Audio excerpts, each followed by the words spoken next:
La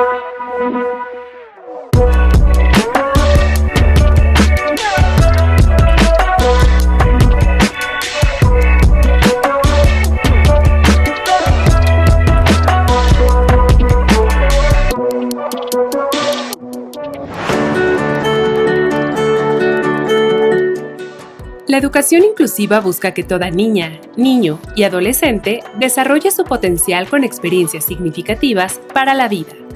Un componente importante de los procesos educativos que acompaña la enseñanza es la incorporación de evaluaciones de tipo formativo que permitan detectar las fortalezas, debilidades, así como valorar los progresos para mejorar los aprendizajes, realizando los ajustes necesarios en la enseñanza.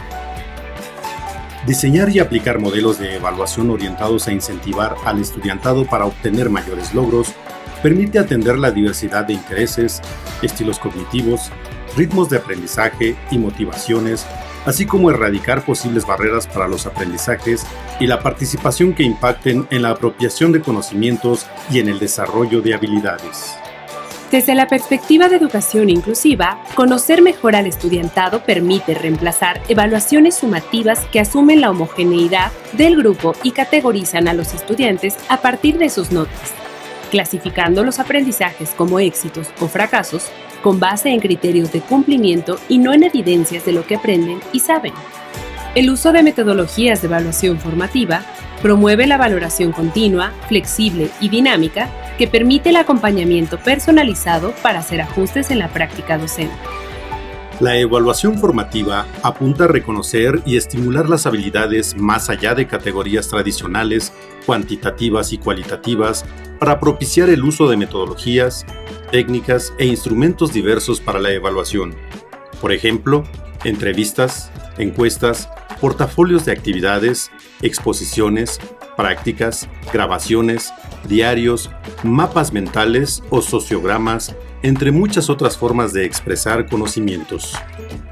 Algunas recomendaciones para privilegiar el aspecto formativo desde una perspectiva de inclusión son compartir con estudiantes y familias los aprendizajes que se esperan alcanzar y los procedimientos de evaluación. Identificar instrumentos y procedimientos de evaluación pertinentes para los aprendizajes establecidos. Fomentar la retroalimentación y la reflexión colectiva sobre el proceso mismo de enseñanza y aprendizaje, así como de los resultados de las evaluaciones. Compartir observaciones y sugerencias que se enfoquen en las oportunidades de mejora. Privilegiar métodos que permitan que la o el estudiante dialogue con su maestro o maestra sobre el porqué de las respuestas y cómo llegó a ellas. Incentivar diálogos e intercambios en parejas o grupos pequeños de estudiantes para identificar los niveles de comprensión. Para el diseño de estas prácticas, es importante que el colectivo docente construya estrategias para promover la colaboración y el trabajo en equipo entre especialistas, estudiantes, familias y docentes para diseñar herramientas de evaluación. Incorporar los resultados de la evaluación como elemento para el seguimiento de progresos y para la planificación, e incentivar la reflexión colectiva de experiencias que favorecen prácticas inclusivas. Para fomentar pedagogías inclusivas que recurran a la evaluación continua de carácter formativa, es recomendable realizar una autoevaluación de las prácticas docentes con miras a determinar si impactan positiva o negativamente en el entusiasmo escolar, familiar y comunitario, así como valorar si las actividades escolares fomentan la memorización mecánica o si favorecen los aprendizajes significativos. Fomentar una educación inclusiva requiere de una reflexión acerca de los propósitos de la educación, sobre qué y cómo se deben evaluar los aprendizajes para mejorar su calidad y su utilidad, para tener acceso con equidad a todo tipo de oportunidades a lo largo de la vida. La inclusión en la educación es tarea de todas y todos.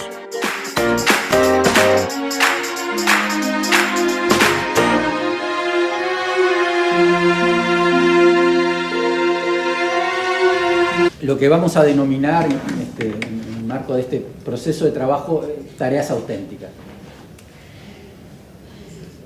vuelvo sobre lo que decía hoy. Lo que encontramos en general son muchas tareas mecánicas. Esta es una tarea de matemática de sexto de primaria, que a mí me encanta porque cuando en el proceso de revisión de las tareas, esta me hacía volver a la infancia. Porque es las cosas que yo hacía en la escuela, las conversiones de unidades, de decámetros, etc. Y lo interesante de la situación y de cómo se mantiene la cultura escolar a pesar de que el mundo cambia, es que hay unidades de medida que utilizamos aquí que yo siempre digo nunca las vi fuera de la escuela. Hay algunas que sí, hay, por ejemplo, convertir de centímetros cúbicos a litros, o hacer el cálculo. El otro día lo escuché rápido al ministro de Ganadería que decía, con la lluvia, decía, bueno, 600 milímetros que es el acumulado, quiere decir que en este periodo de tiempo cayeron en cada metro cuadrado de terreno 60 litros de agua. Entonces, esas son conversiones que hacemos. Ahora, hay unidades como los hectómetros o hectolitros que se usan muy poco, o casi no se usan. Y lo más cómico es parte de mis diálogos conyugales. Mi esposa es profe de matemática, trabaja en magisterio. Yo siempre digo, ¿por qué no utilizan? Yo no entiendo todavía por qué no entraron a la escuela los bytes, los gigabytes, toda esta actividad. Hoy día es la unidad de medida más universal que los gurises la ven todo el tiempo. Pero sin embargo no las utilizamos. Entonces, el sentido que tiene poner esta tarea adelante es, a veces nos cuesta dar el paso de llevar nuestras tareas a contextos que sean relevantes en el mundo en el que vivimos hoy y en el mundo en que viven los estudiantes todos los días. Entonces, en esto, con unidades de medida. Lo segundo es que ya digo, y lo vuelvo a poner, pero es el tema de lo mecánico, ¿no? Esta es una tarea, no es de Uruguay, es de México, es un maestro de primaria. La tarea es, se usan 12 metros de listón para hacer 8 moños iguales. ¿Cuántos metros mide cada moño? O ¿cuántos se usan para cada moño? Entonces él tiene que hacer fracción y resolver una cuenta. Entonces, lo dramático, digamos, de la situación era que si leen la segunda, se usan 2 metros de listón para hacer 3 moños iguales. ¿Cuántos metros de listón se usan para cada moño? Y así seguía, había 8 veces la misma pregunta, cambiaba la cantidad de metros y la cantidad de moños, y el estudiante tenía que resolver. Este es el tipo de cosas y que nos ocurre en educación media, por ejemplo en física, donde termina siendo adivinar una fórmula y resolver un problema. Resolver un problema pasa a ser identificar una fórmula y aplicarla. También es muy difícil hacer devolución en una tarea de este tipo.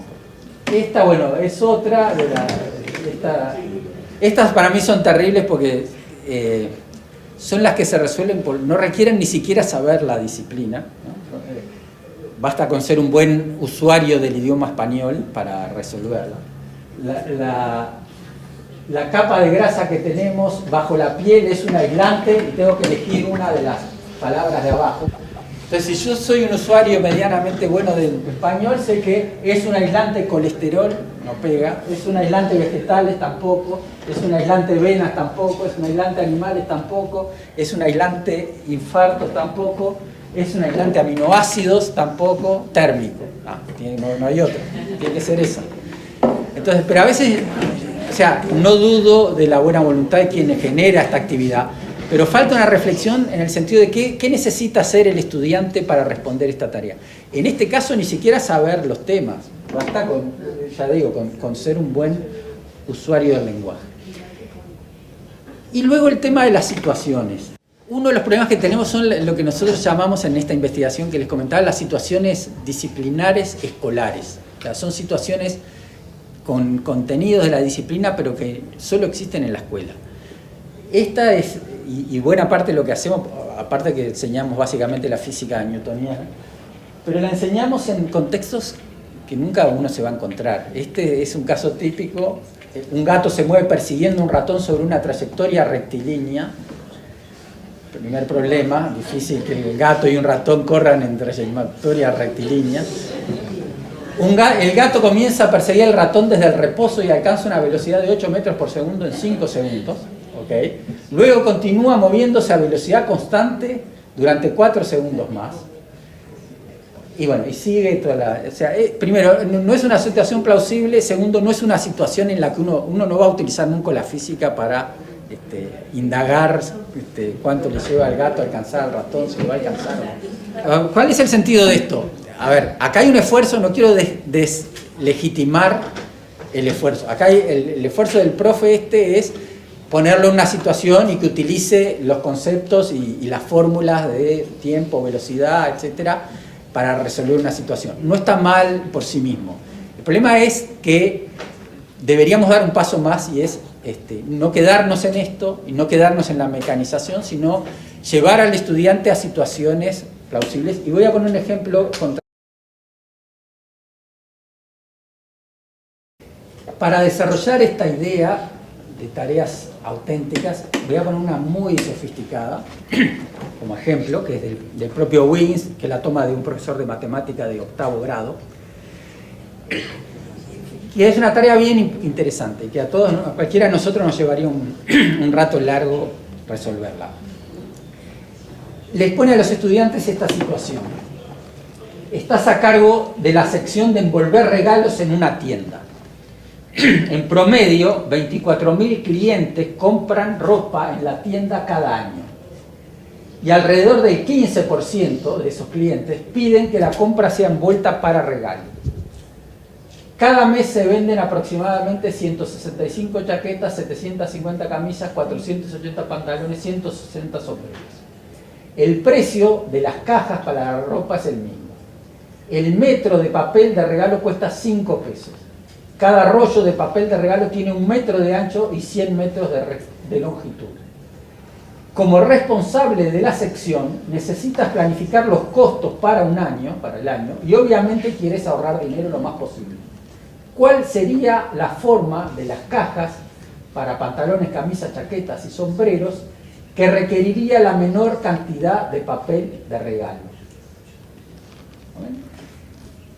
Varias cosas. La situación propia de la vida real que se puede encontrar ahí en un lugar de trabajo, que no se resuelve de un único modo, hay 1000 formas de resolver esto. Que el que haya 1000 formas es muy bueno, porque quiere decir que si yo pongo a los estudiantes a trabajar en equipos, si nos pusiéramos nosotros a trabajar en esto, en equipos aquí seguramente llegaríamos a soluciones distintas, y parte de la discusión rica después es ver cada solución, primero cuáles son apropiadas y cuáles no, y segundo, de las apropiadas cuál es la más eficiente en términos del objetivo, que era la propuesta más económica. Y además de la situación, lo que agrega este profesor es cuál es el producto al que tenés que llegar. Como resultado de esto, tú tenés que recomendarle a la sección compras en un informe escrito cuál es el tamaño y la forma de las cajas que deberían comprarse para pantalones, camisas, chaquetas y sombreros, la cantidad de rollos de papel de regalo que se necesitan para un año y el costo aproximado del papel de regalo que se necesita para las ventas de un año.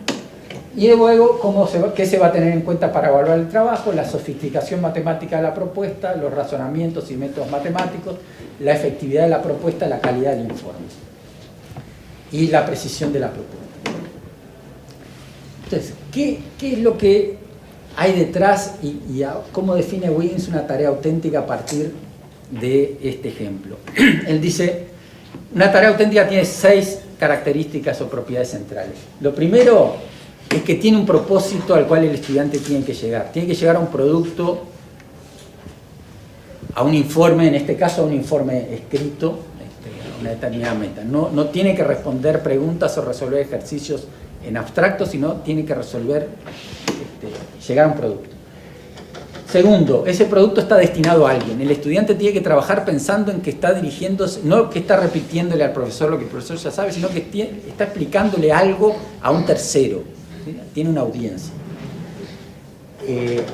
Tercero, es una actividad que tiene incertidumbre. O sea, no hay un camino mecánico único para resolver esa tarea. Puede haber distintos. Normalmente tendemos nosotros mucho a trabajar con preguntas que solo admiten una respuesta correcta o que solo requieren aplicar una fórmula y que solo tienen un resultado correcto. Y los acostumbramos a los estudiantes en eso. Cuarto, las tareas auténticas, las tareas propias de la vida científica, de la vida cotidiana, de la vida en sociedad, tienen una dosis de incertidumbre. Tienen restricciones. Hay cosas, en este caso, el estudiante tiene que trabajar con que los rollos de papel son de 1 metro de ancho y 100 metros de largo. Okay, ese es un dato, no lo puede modificar, no puede inventar rollos de papel de 2 metros, tiene que trabajar con esa restricción. Y en base a eso tiene que tomar decisiones teniéndose en cuenta. Lo quinto es que siempre que requieren no se resuelven con un único conocimiento, con una única fórmula. En esa situación el estudiante tiene que manejar geometría del espacio, porque tiene que manejar el tema de la forma de la caja, tiene que vincular eso con geometría plana, el papel de envolver plano, tengo que ver cómo me arreglo para que el papel con esas características de 1 metro y 100 metros me sirva para cerrar una caja que está en el espacio. Y tengo que lidiar con las matemáticas, ¿verdad? Tengo que saber que de todas las compras tengo un 15%, tengo que ver eso, cuánto implica en cajas para un año, en fin, tengo que hacer una serie de... O sea, siempre en la vida real uno nunca resuelve las cosas con un único concepto ni con una fórmula, que es lo que a veces los entrenamos a los estudiantes para hacer.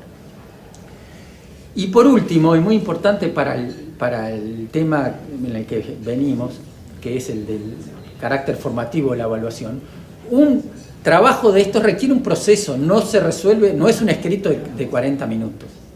Es un trabajo que lleva tiempo, nosotros no lo resolveríamos ahora en 1 hora, pero que además, en el cual el estudiante puede llegar a una primera solución, la podemos discutir y uno después le puede dar la oportunidad de hacer una segunda versión una vez que discutimos la primera y vimos cuáles eran los puntos flacos y cuáles eran las fortalezas y vimos cómo lo resolvieron otros. Que tiene que ver con lo que decía con lo que yo hoy decía al principio de la importancia que tiene darle a los alumnos la posibilidad de probar, hacer una primera versión de un trabajo, revisarlo y luego rehacerlo. Pero en un trabajo de esta complejidad uno sí tiene oportunidades de hacer devoluciones, cosa que no puede hacer cuando uno trabaja con preguntas que tienen solo la posibilidad de hacer respuesta correcta o incorrecta.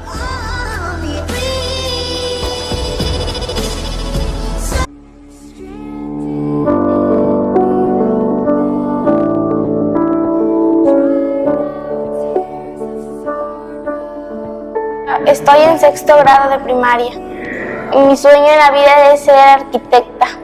Mi materia favorita es matemáticas. Yo quiero estudiar contador porque es muy divertido. Hola, mi nombre es Hanna Monsiváis, yo soy oficial nacional de educación en UNICEF México. Quiero platicarles sobre la crisis educativa que estamos viviendo en nuestro país y en el mundo debido a la pandemia por COVID-19. Vemos que ha habido una pérdida importante de aprendizajes en niñas y niños a lo largo de nuestro país. Nuestras investigaciones que comenzaron en 2014 mostraban que en México, antes de la pandemia, había un rezago de aprendizajes. O sea, los niños, aún yendo a la escuela, no aprendían lo básico, lo fundamental, ni siquiera lo esperado para poder seguir avanzando en su trayectoria escolar. Después de la pandemia, este rezago de aprendizaje se hizo evidente. Por esas razones que estamos aquí implementando campamentos de aprendizaje junto con MIA. MIA significa Medición Independiente de Aprendizajes, que es una metodología de educación acelerada para ponernos al corriente en lectura, escritura, matemáticas básicas, enfocado principalmente en niñas y niños de nivel primaria, de 3º, 4º, 5º y 6º. Lo que estamos haciendo aquí en Guerrero es ver la intervención de uno de estos campamentos en alianza con las autoridades educativas, en alianza con MIA, para ver los resultados que esto ha tenido, y de verdad ha sido muy grato ver cómo los docentes han adoptado esta estrategia, ver cómo niñas y niñas han aprendido de manera rápida y cómo poco a poco podemos recuperar este aprendizaje que hemos perdido durante la pandemia. Gracias a este video que hicimos con UNICEF, vamos a conocer un poco los campamentos de aprendizaje MIA. ¿Cómo funcionan estos campamentos? Estos campamentos tienen 4 grandes fases. La primera fase, el campamento inicia con una medición inicial. Clasificamos, identificamos cuál es el nivel que tiene cada niño independientemente del grado escolar que tenga. El segundo paso es la organización de los campamentos. Nosotros entonces, con esta información que tenemos por escuela, nosotros identificamos a qué nivel de aprendizaje va cada niño. MIA trabaja con 3 niveles de aprendizaje: elemental, principiante y básico. El tercer punto es la realización de los campamentos. Nosotros trabajamos con campamentos que duran aproximadamente 20 sesiones. En esas 20 sesiones, los niños realizan una serie de actividades colectivas que están enfocadas específicamente al nivel de aprendizaje adecuado. Y una vez que se terminan estas 20 sesiones, termina el campamento con una cuarta fase, que es la fase de la evaluación final. En esa evaluación final, nosotros volvemos a aplicar estos instrumentos y vamos viendo, niño por niño, escuela por escuela y a nivel agregado, si los niños aumentaron o disminuyeron sus aprendizajes básicos. Y eso nos permite darle información formativa y retroalimentar a los docentes, a los papás y a los niños en cuáles son los siguientes pasos que tienen que hacer para fortalecer sus aprendizajes. La estrategia de campamentos de aprendizaje tiene un alcance de 6,000 niñas y niños y 400 docentes en 2 estados, en los estados de Guerrero y de Chiapas, por ser estados que particularmente sufren de rezagos educativos. Sin embargo, el plan es poder enseñar esta metodología a las autoridades educativas para que esto pueda ser adoptado como una estrategia que podamos acercar a los docentes para que cada docente en su aula pueda recuperar los aprendizajes que sus alumnos han perdido. En el caso de Guerrero, por ejemplo, las mediciones que hemos hecho pre y post, antes y después del campamento, muestran un avance en general y en promedio en lectura de 0,22 desviaciones estándar. Eso significa prácticamente un año escolar completo que los niños avanzan gracias a la participación en estos campamentos. Y en el caso de matemáticas vemos avances aún más grandes. Nosotros estamos llegando a una medida muy alta de aprendizaje, estamos hablando casi de 2 años y medio, 3 años de aprendizaje. Eso nos fortalece 2 ideas. La primera idea, que es fundamental que las personas sigan y que los niños vayan a la escuela presencialmente, es fundamental. Y la segunda es que tengan cursos de recuperación, que puedan recuperar sus aprendizajes. Los campamentos MIA me han ayudado porque ahí aprendí más a dividir y a multiplicar. Me han ayudado a mejorar en las fracciones, la suma de fracciones. Durante estas 20 sesiones que tuvo Mía, noté que aprendí más a leer, a sumar, que no lo había hecho. Mi hijo pues ha avanzado demasiado, él era muy tímido, no le gustaba participar. Él también, cada vez que iba a hacer tareas, se acercaba a mí o a la familia que le ayudáramos. Ahora, desde que inició este proyecto, pues él ha tenido más confianza en él. Se han logrado avances significativos tanto en el aspecto emocional como en el aspecto educativo, porque han logrado avanzar de nivel, han logrado ya dominar lo que es lectura, escritura, comprensión y también las operaciones básicas de una manera más lúdica, más interactiva y muy divertida. Lo que hemos encontrado en los campamentos es que hay un nivel de motivación interesante por querer participar en ellos. Desafortunadamente con la pandemia pues se alejaban, de hecho ni venían o no sabíamos nada de ellos. Gracias al proyecto MIA hemos visto que ese interés que se había perdido se retomó.